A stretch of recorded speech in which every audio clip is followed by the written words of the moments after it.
میں بات کی توجہ اس طرف کروانا چاہتا ہوں کہ 3-4 دن پہلے آپ کے علم میں ہوگا کہ ہمارے سندھ اسمبلی کے اندر ایک قرارداد پیش کی گئی، اور قرارداد پیش کرنے والا پیپلز پارٹی کا ایک رہنما ناصر حسین شاہ، جو ایک مسلک کا نمائندہ ہے، ایک مسلک کی نمائندگی کرتا ہے، جس کا تعصب وہ اس کی گفتگو سے سامنے نظر آتا ہے، جس کی ایکٹیویٹیز وہ سامنے اس کے عمل سے نظر آتی ہے، جو 21 رمضان المبارک کو کرونا کی وبا اور لاک ڈاؤن ہونے کے باوجود اس کی سرپرستی میں یہ قوم جلوس نکالتی ہے۔ یہ پیپلز پارٹی ذرا توجہ کرے، یہ کس کی جماعت ہے؟ عوام کی جماعت ہے، یہ ایک مسلک کی نمائندہ جماعت ہے، عوام کی ترجمانی کرتی ہے، یہ ایک مسلک کی نمائندگی کرتی ہے۔ اسی ناصر حسین شاہ نے ایک صوبائی اسمبلی میں ایک قرارداد پیش کی، اور قرارداد یہ تھی، میں اس قرارداد کے اس ایشو پر نہیں جاتا جس وجہ سے وہ قرارداد پیش کی گئی۔ قرارداد یہ تھی کہ وہ حضرت فاطمہ الزہرا رضی اللہ تعالی عنہ کی قبر چونکہ دھوپ میں ہے، ان کی قبر کے اوپر تعمیر کروائی جائے۔ وہ جنت البقیع کے اندر ہے، مدینہ المنورہ کے اندر ہے، وہ ایک الگ بحث ہے، میں اس میں پڑھتا ہی نہیں کہ کسی قبر پہ تعمیر ٹھیک ہے یا نہیں، کسی قبر پہ گنبد اور قبے بنانا ٹھیک ہے یا نہیں۔ اور پھر جنت البقیع میں اور بھی صحابہ کی قبریں ہیں، اور بھی ازواج مطہرات کی قبریں ہیں، اور بھی پاکیزہ شخصیات کی قبریں ہیں، ان کے متعلق کیوں نہیں ایسی قرارداد آئی؟ میں اس میں نہیں پڑھنا چاہتا۔ ہم تو سمجھتے ہیں کہ پنجاب اسمبلی میں عمر بن عبدالعزیز رحمت اللہ علیہ کی قبر کی توہین کے متعلق قرارداد پیش کی گئی، اس پر مذمت کی گئی، ساری پنجاب اسمبلی نے اسے متفقہ طور پہ منظور کیا۔ اسی اثر کو زائل کرنے کے لیے، ختم کرنے کے لیے یہاں سندھ اسمبلی میں اس طریقے کی قرارداد پیش کی گئی۔ وہ تو 70 سال سے بھی زیادہ ہو گئے دھوپ کے اندر ان کی قبر ہے، اور تم شاید یہ عقیدہ رکھتے ہو، اور عقیدہ بھی تمہارا اسی طرح کا ہے، ہم یہاں پانی پلاتے ہیں وہاں حسین کی پیاس بجھتی ہے، تم یہاں کی حصی چیزوں کو وہاں کی طرف کنورٹ کرتے ہو۔ شاید یہی ذہن میں ہو کہ دھوپ میں ہے، فاطمہ کو گرمی لگ رہی ہوگی، انہیں جناب تکلیف ہو رہی ہوگی، تمہیں کیا پتا فاطمہ کی قبر کو اللہ نے جنت کا باغ بنایا ہے۔ بلکہ صرف فاطمہ کی قبر کو نہیں، جو فاطمہ سے محبت کرے اس کی قبر بھی جنت کا باغ بنتی ہے، جو فاطمہ کی عقیدت دل میں رکھے اس کی قبر بھی جنت کا باغ بنتی ہے، جو فاطمہ کی تعلیمات اپنی زندگی میں لائے اس کی قبر بھی جنت کا باغ بنتی ہے۔ ان کی قبر پہ قبوں کی ضرورت نہیں ہے، اللہ نے فاطمہ کو جنت کی عورت کا سردار بنا دیا ہے۔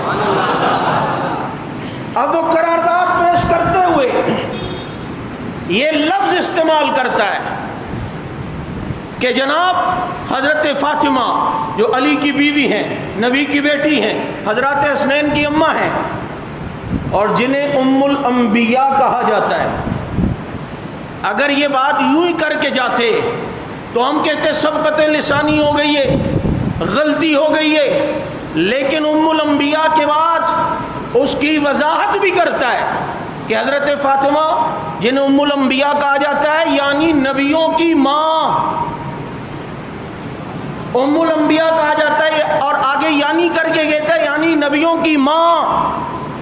پوری سندھ اسمبلی میں ایک پڑھا لکھا بھی نہیں، ہم تو سمجھ گئے تمہاری اس ادا پر، ایک بھی مذہبی نہیں، ایک پڑھا لکھا نہیں کہ ختم نبوت پہ کیسا رقیق حملہ ہو رہا ہے۔ ناصر حسین شاہ سے کوئی پوچھنے والا نہیں کہ فاطمہ اگر ام الانبیاء ہے یعنی نبیوں کی ماں، تو بتاؤ مجھے حضرت فاطمہ سے کون سے نبی پیدا ہوئے ہیں؟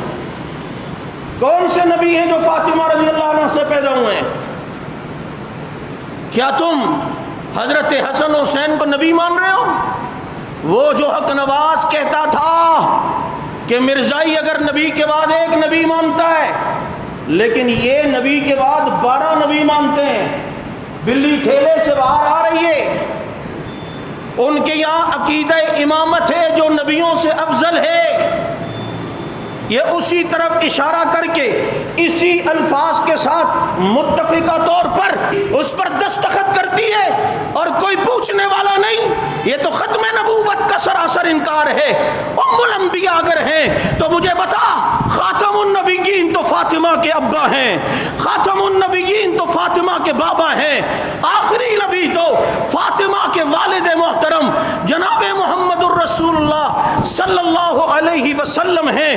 تم نے حضرت فاطمہ کو ام الانبیاء کہا، یہ معمولی بات نہیں ہے، یہ ختم نبوت پہ حملہ ہے. یہ عقیدہ امامت کو اب عوام میں اور اسمبلیوں میں لانے کی ابتدا ہے. لیکن تمہاری بھول ہے، اگر تمہاری اس ادا پر اور اس قول اور حرکت پر کسی کی توجہ نہیں گئی، حق نواز کے چوکیدار ہر وقت تمہاری طرف نگاہ لگا کے بیٹھے ہوئے ہیں.